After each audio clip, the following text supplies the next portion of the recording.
Storm Francine hits Louisiana, heavy rain and strong winds unleashed.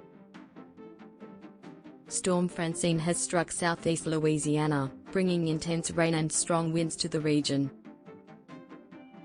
Residents face dangerous flooding and widespread power outages as the storm continues to rage on. The weakened Category 2 hurricane now poses a threat as a tropical depression with 35 mph winds. Gulf Coast communities are bracing for potential storm surges early Thursday morning.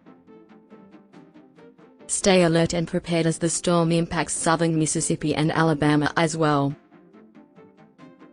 Stay updated and safe during Storm Francine's impact.